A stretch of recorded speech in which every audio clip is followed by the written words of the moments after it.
किसान भाइयों, बरसात का समय शुरू हो चुका है और बरसात के समय में यदि मूली की खेती की जाती है तो मूली का बहुत अच्छा भाव मिलता है। बरसात के शुरुआत होते ही मूली का डिमांड भी बढ़ने लगता है। जैसे कि अभी जुलाई का महीना शुरू हो चुका है, लेकिन जुलाई लास्ट जाते जाते और अगस्त में मूली का जो प्रयोग है साग के रूप में उसके पत्तों का प्रयोग काफ़ी बढ़ जाता है और इस वजह से इसका जो है काफ़ी डिमांड बढ़ जाती है। और क्योंकि बरसात की वजह से ज़्यादा बरसात हो जाता है तो मूली की जो फसल इसको उगाने में थोड़ी कठिनाई आती है, नुकसान ज़्यादा होता है। इस वजह से इसका जो है उत्पादन कम होता है और यही वजह रहती है कि इसका भाव बहुत अच्छा रहता है। किसान भाइयों, समय समय पर अलग अलग परिस्थिति के हिसाब से, भौगोलिक परिस्थिति के हिसाब से कहीं ज़्यादा बारिश होती है, कहीं कम बारिश होती है, कहीं बलुई मिट्टी होती है, कहीं भारी मिट्टी होती है। तो इस वजह से कहीं पर कुछ किसान भाई अच्छा उत्पादन ले लेते हैं और कुछ किसान भाई इसमें मूली की खेती करने में फेल हो जाते हैं। तो यही वजह रहती है कि जो किसान भाई लोग इसका अच्छे से मैनेजमेंट करके अगेती में इसका उत्पादन लाते हैं, काफ़ी अच्छा प्रॉफिट उन्हें मिलता है। मूली की जो खेती होती है, बुआई के 30 से 35 दिन के बाद मूली तैयार हो जाती है और कुल मिलाकर 15 से 20 दिन में मूली खेत से निकलकर ख़त्म हो जाती है। तो इन 15-20 दिनों में यदि सही समय पर हम इसकी बुआई करते हैं तो जो 15-20 दिन का टाइम पीरियड है, इसमें 10 दिन हमें अच्छा भाव मिल जाता है। तो इससे काफ़ी अच्छा हमें फ़ायदा मिल जाता है। और कुछ किसान भाई जो यही 10-15 दिन का समय का गैप जो है वो आगे पीछे हो जाते हैं, उनको सही भाव नहीं मिल पाता है, तो उनका जो है इसमें औसत सही नहीं आता है। तो इस साल बरसात की क्या कंडीशन है, कैसी स्ट्रेटजी रहनी चाहिए, कैसा हमारा जो यहाँ पर प्लानिंग रहनी चाहिए, किस तरीके से हम मूली की बुआई करें कि हमें अच्छा भाव मिलेगा, इन सब के विषय में चर्चा करेंगे। लेकिन इससे पहले मूली की बुआई हम कैसे करते हैं, किस तरीके से हम इसमें सफल हो सकते हैं, इसकी जानकारी देंगे। किसान भाइयों, जो मूली की बुआई होती है, क्योंकि जो मूली होता है इसमें ऊपर पत्ते होते हैं, पत्ते बहुत नाजुक होते हैं, इसमें रेशे कम होते हैं, तो इस वजह से इसमें फंगल अटैक काफ़ी आता है। और इसका जो जड़ होता है, ये अंदर इसका जो मांसल भाग बनता है, ये मूली का जो होता है, इसमें भी रेशे कम होते हैं। और अंदर से जहाँ पर पानी ज़्यादा जमा होता है ज़मीन के अंदर, जो भारी मिट्टी होती है, तो उसमें इसके मूली के भी सड़ने की दिक्कत आती है। तो हमें खेत का चुनाव ऐसा करना चाहिए कि जहाँ पर बरसात के समय पर पानी ना रुके, खेत ढलान पर हो और आसपास के खेत वहाँ से नीचे हों, बरसात होने के बाद पानी निकल जाए और मिट्टी हल्की हो, हल्की बलुई हो या बलुई हो तो ज़्यादा बेहतर है। और बलुई दोमट मिट्टी में भी इसकी खेती की जा सकती है और इस तरीके से हम खेत का चुनाव करते हैं। खेत में मूली की बुआई के समय भी हमें कुछ खाद और दवाओं का प्रयोग करना चाहिए। जैसे ज़मीन में हमें फ्यूराडान का प्रयोग कर देना चाहिए और यहाँ पर ट्राइकोडर्मा का प्रयोग कर सकते हैं। यदि हम यहाँ पर सल्फ़र का प्रयोग करें तो ट्राइकोडर्मा का प्रयोग ना करके हम यहाँ पर कुछ फंगिसाइड को भी मिट्टी में डाल सकते हैं। जैसे हल्के जो सस्ती फंगिसाइड मैनकोजेब है, इसका हम प्रयोग खाद के साथ में मिलाकर कर सकते हैं, ताकि ज़मीन में जो फंगल और फंगस जनित बीमारियां होने वाली हैं उनसे बचाव हो सके। इन सब का प्रयोग करके हम यहाँ पर इसकी बुआई करेंगे और हम यहाँ पर आप लोगों को प्रति एकड़ के हिसाब से डोज बताएंगे। वैसे 1 एकड़ में मूली की खेती करना बेवकूफ़ी होगी, क्योंकि जो मूली की फसल होती है इसको हम थोड़ा थोड़ा सा उगाएँ तो ज़्यादा सही रहता है, क्योंकि मंडी में हम इतनी ज़्यादा मात्रा में मूली इकट्ठा बेच भी नहीं पाएंगे।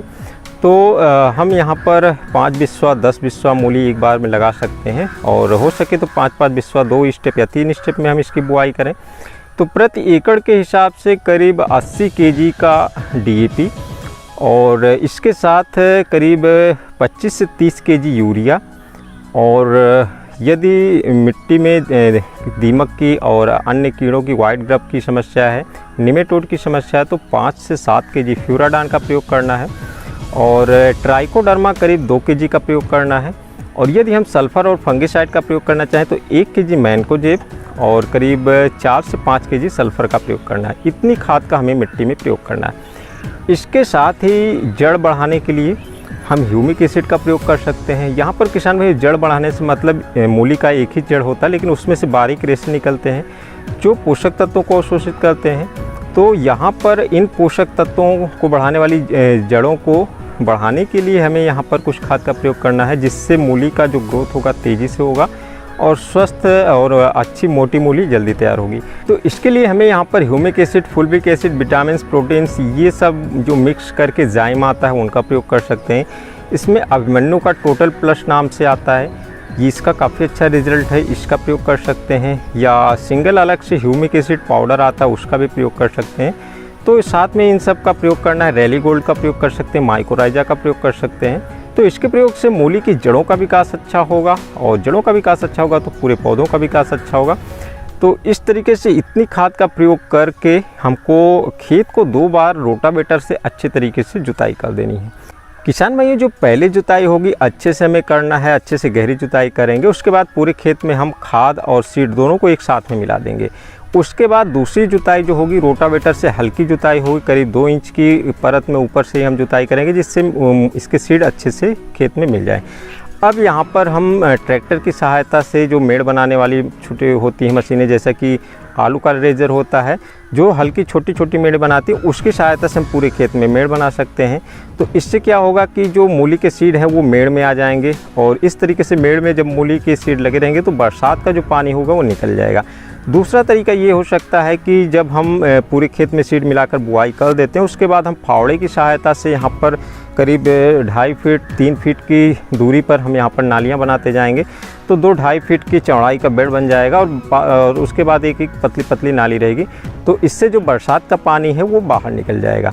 तीसरे तरीके में यदि हमारे पास पावर टिलर है, पावर टिलर से हम बेड बना रहे हैं, तो यहाँ पर खाद हम पहले ही दे देंगे और बढ़िया से 2 बार जुताई कर देंगे, मिट्टी पूरी अच्छे से भुरभुरी बन जाएगी। इसके बाद सीड को पूरे खेत में बिखेर देना है, और बिखेर देने के बाद फिर पावर टिलर से हम इसका बेड बना देंगे। तो यहाँ पर जो इसमें सीड बिखरा रहेगा, उसके बाद जब पावर टिलर से बेड बनाएंगे तो वहाँ पर जो बेड बनेगा उसकी जो मिट्टी आएगी, हमें एक बार ही हल्का बेड बनाना है 4 से 5 इंच की ऊंचाई का। तो 4-5 इंच ऊपर से मिट्टी आ जाएगी, और नीचे जो इसमें गहराई होगी तो कुल मिलाकर 6-7 इंच की इसकी ऊंचाई हो जाएगी। किसान भाइयों, इस तरीके से बुआई कर देने के बाद 2-3 दिन के अंदर इसके सीड का जमाव शुरू हो जाता है। लेकिन बुआई के तुरंत बाद या फिर उसके जो है 1 दिन के अंदर 24 घंटे के अंदर यहाँ पर हमें पेंडामिथलिन का स्प्रे करना है। प्रति टंकी के हिसाब से 50 ml और प्रति एकड़ के हिसाब से 1 लीटर का पेंडामिथलिन पूरे खेत में हमें छिड़काव कर देना है। इससे क्या होगा कि जो बाद में खरपतवार का अंकुरण होता है उनका अंकुरण नहीं होगा, लेकिन इससे जो मूली के सीड हैं इनके जमाव में कोई दिक्कत नहीं होगी। मूली के सीड का जमाव हो जाएगा, लेकिन खरपतवार का अंकुरण काफ़ी कम होगा। तो इस तरीके से यहाँ पर हम खरपतवार से शुरुआती तौर पर बचाव कर सकते हैं। किसान भाइयों, इसके बाद जैसे कि मूली का जमाव हो जाता है तो बीच बीच में हमें यहाँ पर कुछ समस्याएं आ सकती हैं। पत्ती काटने वाले कीड़े आ सकते हैं, और रस चूसक कीड़े आते हैं, हल्का फुल्का फंगस का भी अटैक होता है, और बरसात आ जाने पर इसमें गलन की भी समस्या आती है। तो समय समय पर हमें यहाँ पर दवाओं का स्प्रे करते रहना है।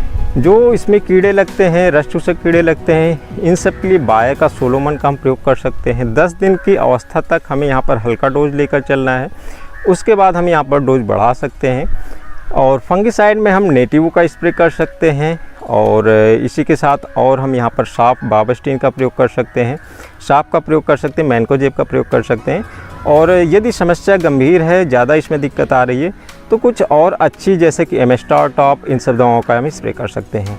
देखकर फसल की अवस्था के हिसाब से हमें यहाँ पर कीटनाशक दवाओं और फंगिसाइड्स का स्प्रे करते रहना है।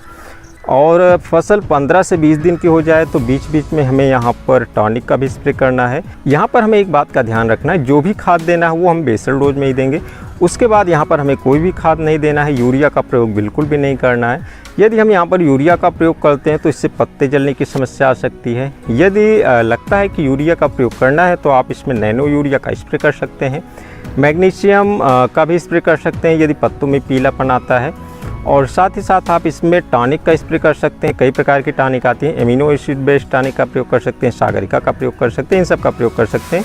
इस तरीके से आप देखभाल करते रहेंगे, करीब 30 से 35 दिन के बाद आपका जो मूली है ये उखाड़ कर बेचने लायक हो जाएगा, और टोटल करीब 50-55 दिन की अवस्था तक आपका खेत खाली हो जाता है। तो किसान भाइयों, इस तरीके से मूली की खेती कर सकते हैं। और अब बात आती है कि अभी की जो परिस्थिति है इस हिसाब से क्या मैनेजमेंट होना चाहिए, क्या स्ट्रेटजी होनी चाहिए कि हमें मूली की खेती किस तरीके से करनी है। किसान भाइयों, इस साल का जो अनुमान लग रहा है कि बरसात अभी कम होगी, और क्योंकि फ़िलहाल 1-2 बार बरसात हुई है, और इस समय की जो परिस्थिति है मूली की बुआई लायक मिट्टी में नमी बहुत अच्छी है, और लोग बहुत तेज़ी से मूली की बुआई भी कर रहे हैं। और यदि इसी तरीके से रहा, बरसात कम हुआ, तो मूली की फसल भी काफ़ी अच्छी होगी। और इस तरीके से बुआई के बाद यदि फसल अच्छी होती है तो मूली की डिमांड तो वैसे ही रहेगी जैसे हर साल रहती है, लेकिन उत्पादन ज़्यादा होने की वजह से अभी हो सकता है कि इसका रेट डाउन हो। तो जैसा कि यदि आप मूली की खेती अभी करना चाहते हैं तो कुछ क्षेत्र में आप मूली की खेती कर सकते हैं, और इसी के बाद जब बीच में एक बार हैवी बरसात होगी तो उस बरसात के बाद अभी मानकर चल सकते हैं अभी से 15 दिन के बाद का जो गैप है, इसके बीच में यदि कोई हैवी बरसात होती है और उसके बाद जैसे ही परिस्थिति अच्छी होती है, मूली की बुआई लायक होती है, आप तुरंत उस समय पर मूली की बुआई कर दें। क्योंकि उस समय पर यदि आप अगेती में मतलब कि और अन्य लोगों से पहले आपके खेत की कंडीशन ऐसी हो जाती है कि आपके खेत में बुआई हो जाती है, तो वहाँ पर आप आगे रहेंगे। क्योंकि अभी की जो मूली की बुआई हो रही है वो आगे चलकर उसका जो प्रोडक्शन है वो आगे चलकर जो है पहले ख़त्म हो जाएगा, और फिर ये हैवी बरसात वाला जो गैप रहेगा उसके बाद जो आपका कंडीशन होगा खेत में बुआई लायक, उस समय पर यदि आप इसकी बुआई कर देते हैं तो फिर आप वहाँ पर आगे रहेंगे। क्योंकि ये वाली जब मूली ख़त्म होगी तो अगले शिफ्ट में जब आपकी मूली आएगी तो उसका काफ़ी अच्छा रेट होगा। किसान भाइयों, जुलाई, अगस्त और सितंबर इन 3 महीनों में जो मूली की बुआई होती है उसका रेट अच्छा रहता है। और इसी के बीच में यदि ज़्यादा बुआई हो जा रही है, परिस्थिति अनुकूल है, मूली की फसल अच्छी हुई है, तो मार्केट में काफ़ी ज़्यादा मूली आ जाएगी, तो उसका रेट अच्छा नहीं होगा। फ़िलहाल अभी का जो समय है बहुत कम रेट होगा, तो 15 रुपये 20 रुपये होगा, इससे कम नहीं होगा। लेकिन यदि इसमें जो है विपरीत परिस्थिति में आप उत्पादन लाते हैं तो 40 से 60 रुपये केजी भी इसका थोक रेट मिल जाता है। मूली का भाव जब गिरता है, जब इसमें बरसात कम होता है, जैसा कि सितंबर का महीना हुआ, इस समय पर बुआई ज़्यादा हो जाती है, तो आगे चलकर अक्टूबर महीने में मूली का भाव काफ़ी गिर जाता है। तो ये सब परिस्थितियाँ होती है, कंडीशन होती हैं। इस समय पर यदि आप हर एक कंडीशन में कुछ गैप देकर 5-5 बिस्वा में मूली लगाते हैं तो कुछ समय के लिए आपको अच्छा रेट मिलेगा, कुछ समय के लिए जब प्रोडक्शन काफ़ी ज़्यादा हो जाएगा तो रेट गिर जाएगा, तो ओवरऑल आप फ़ायदे में रहेंगे। तो इन रणनीतियों को अपनाकर यदि आप मूली की खेती करते हैं तो निश्चित तौर पर आपको काफ़ी अच्छा फ़ायदा होगा। तो किसान भाइयों, हमारी आज की इस वीडियो में बस इतना ही, और मिलते हैं एक नए वीडियो में नए कंटेंट के साथ। तब तक के लिए नमस्कार।